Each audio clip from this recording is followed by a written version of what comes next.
Hello everyone, welcome back to my channel English with Sneha.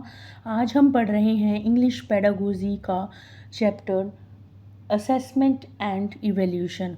Assessment and evaluation में difference क्या है, इसमें क्या अंतर है, वो हम आज पढ़ेंगे। असेसमेंट क्या होता है?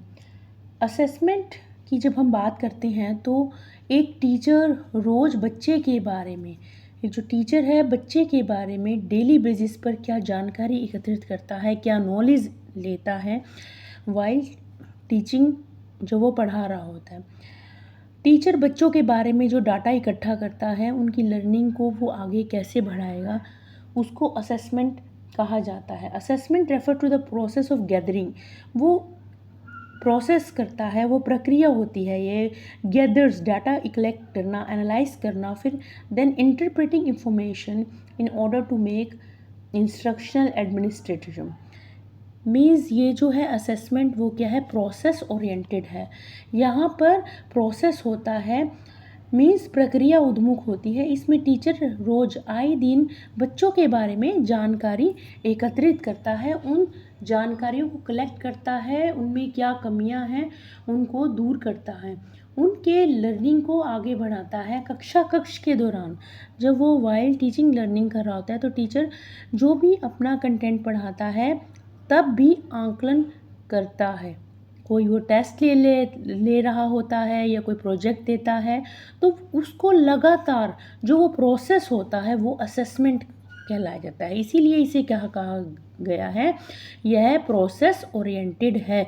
कौन है? असेसमेंट क्या है? प्रोसेस ओरिएंटेड मीन्स लगातार चलता है ड्यूरिंग टीचिंग लर्निंग। नेक्स्ट है, इसके साथ हम डिफरेंस कर रहे हैं। जबकि हम इवोल्यूशन की बात करते हैं, इवोल्यूशन क्या है? इवोल्यूशन प्रोडक्ट ओरिएंटेड है। प्रोडक्ट की बात करी जाती है, इसमें मीन्स उत्पाद, प्रोडक्ट मीन्स बच्चे ने कितना सीखा है, कितना ग्रहण किया है। इसमें इवैल्यूएशन में क्या है, मूल्यांकन में, असेसमेंट में फीडबैक मिलता, असेसमेंट में तो फीडबैक मिलता है बट इवैल्यूएशन में फीडबैक नहीं मिलता है। इसमें इस मूल्यांकन में, इवैल्यूएशन में उसने लर्निंग कितनी की है और बच्चे ने कितना आउटकम आया है, उसका रिजल्ट क्या आया है, संप्रांति क्या है, क्या जजमेंट है, उसको बोला जाता है evaluation means product oriented. Next है, उसमें हम असेसमेंट की बात करते हैं तो असेसमेंट में क्या होता है, फीडबैक होता है, उसमें जो भी कमियां होती हैं उसको बताया जाता है। बट इवैल्यूएशन में नो फीडबैक हो, जब भी रिजल्ट के टाइम एट द एंड उसको क्या किया जाता है, कोई फीडबैक नहीं दिया जाता है। वहाँ पे मान लीजिए एट द टर्म में कोई रिजल्ट घोषित किया जाता है, वहाँ पे फीडबैक नहीं मिलता, कोई सुधार का चांस नहीं होता। असेसमेंट में होता है, असेसमेंट में फीडबैक होता है बट इवैल्यूएशन में कोई फीडबैक नहीं होता, इसमें कोई सुधार नहीं होता है। असेसमेंट की नेचर की बात करते हैं तो असेसमेंट के जो नेचर है वो डायग्नोस्टिक एंड रेमेडियल होता है। जब भी टीचर पता लगाता है कि उसमें क्या उसका डायग्नोज करना है, बच्चा कहाँ गलत मीन्स कहाँ रॉन्ग है, कहाँ सही है, उसकी कमियों का पता लगाता है, डायग्नोज करता है, फिर उसको रेमेडी करता है, उसका उपचार करता है। बच्चे का गैप कहाँ है, कहाँ प्रॉब्लम है, यह पता डायग्नोज के द्वारा होता है। रेक्टिफाई कहाँ होता है, वो रेमिडियल टीचिंग में होता है। टीचर का रिजल्ट इसमें उसे पता चलता है, वो आगे चलकर अच्छा कर सकता है। लेकिन इवैल्यूएशन की हम बात करते हैं, इवैल्यूएशन में क्या होता है, वहाँ जजमेंट करना होता है। एट द एंड पर जजमेंट करना पड़ता है हमें कि बच्चे का रैंक क्या आया है, उसका ग्रेड क्या है, लर्निंग उसने कितनी की है, वो हमें उसके रिजल्ट को देख के पता चलता है कि बच्चा पास हुआ है या अगली क्लास में जाएगा या नहीं जाएगा। लेकिन अगर हम असेसमेंट की बात करते हैं, आंकलन की बात करते हैं, वो क्या है, एक ऑन गोइंग प्रोसेस है। ऑन गोइंग प्रोसेस मीन्स लगातार चलता रहता है, साल भर चलता है। बट इवेल्युएशन जो मूल्यांकन होता है वो एट द एंड होता है। ये इसके फीचर्स हैं असेसमेंट एंड इवेल्युएशन के। हमें पता होना चाहिए कि असेसमेंट क्या है। इसके अंदर टीचर क्या करता है, use to collect information. Basically teacher आकलन करता है तो वहाँ पे इंफॉर्मेशन को, जो भी सूचनाएं हैं बच्चे की, वो कलेक्ट करता है। यहाँ पे वो बच्चे की जितनी कमियां हैं, खूबियां हैं, उनको वो कलेक्ट करेगा साल भर। ऑन गोइंग प्रोसेस है ये। और यहाँ पे क्या होता है, यूज टू जज, यहाँ पे जज किया जाता है इवेल्युएशन के अंदर। फिर एट द एंड उसे रैंक दिया जाता है, ग्रेड दिया जाता है। बच्चा A1 आया है, B1 आया है, B2 आया हुआ है। तो ये सारे इसकी फीचर्स हैं असेसमेंट एंड इवेल्युएशन। ये इसका डिफरेंस था। अब हम बात करते हैं, ये एक इम्पॉर्टेंट है कि ये जनरली एग्ज़ाम में पूछा जाता है।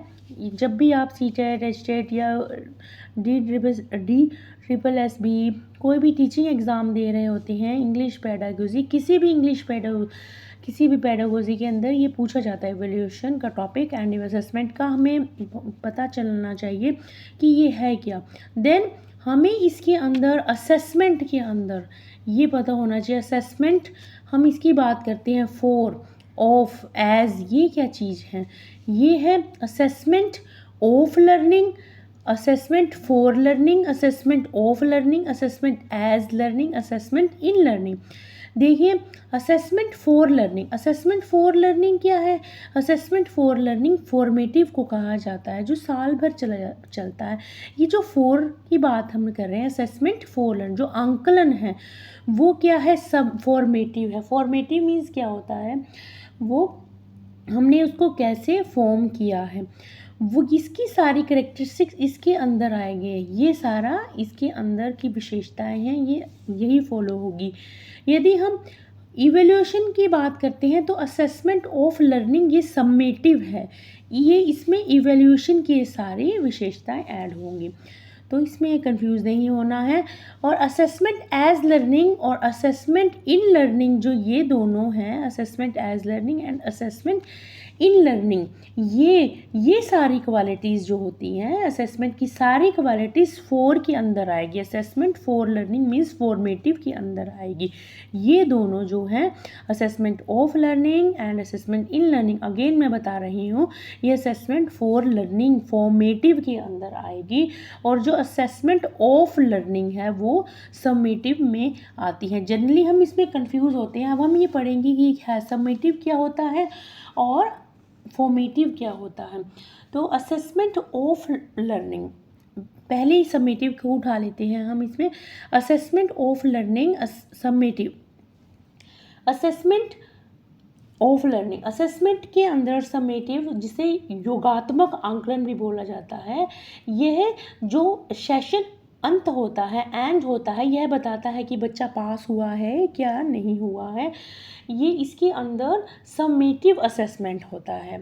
ये वाली सारी करेक्टरिस्टिक्स आएगी जो भी बताया था इवैल्यूएशन वाली, ये सारा पार्ट आएगा। तो अब बताते हैं कि समेटिव असेसमेंट क्या होता है, मोटा मोटा सा बता देते हैं। It occurs at the end of teaching learning process, यह एंड में चलता है, टीचिंग या शिक्षण अधिगम प्रक्रिया के अंत में होता है। समेटिव प्रोसेस कहाँ होता है, समेटिव असेसमेंट जो है लर्निंग जो हम करते हैं वो एंड में होता है। In this assessment student receive grade और marks indicating their level of performance, अपनी परफॉर्मेंस के तौर पर स्टूडेंट को ग्रेड्स और मार्क्स दिए जाते हैं समेटिव के अंदर। यहाँ पर क्या होता है, नो इम्प्रूवमेंट इज मेड, अभी बताया था, नो कोई इम्प्रूवमेंट नहीं होता, जजमेंट किया जाता है। अचीवमेंट, यहाँ पे हमें पता चलता है बच्चे ने कितना इम्प्रूवमेंट किया है, कितना जज किया है, ये हमें पता चलता है। ये है असेसमेंटिव असेसमेंट। नेक्स्ट है assessment for learning. Assessment for learning क्या होता है, वो फॉर्मेटिव असेसमेंट को बोला जाता है। फॉर्मेटिव असेसमेंट में क्या होता है, फॉर्मेटिव असेसमेंट के अंदर हमें पता चलता है कि बच्चे ने, ये टीचर यहाँ ड्यूरिंग शिक्षण अधिगम प्रक्रिया के दौरान होता है, आगे नेक्स्ट है assessment as learning. Assessment as learning, यहाँ पे जो बच्चा है इसके अंदर पीयर असेसमेंट होता है, वो बच्चा अपना ही असेसमेंट करेगा, वो खुद से ही सीखेगा। असेसमेंट इन लर्निंग, यहाँ पे इन लर्निंग है teacher has not taught, the child is still studying. यहाँ पे पता चलता है कि बच्चा जब पढ़ा रहा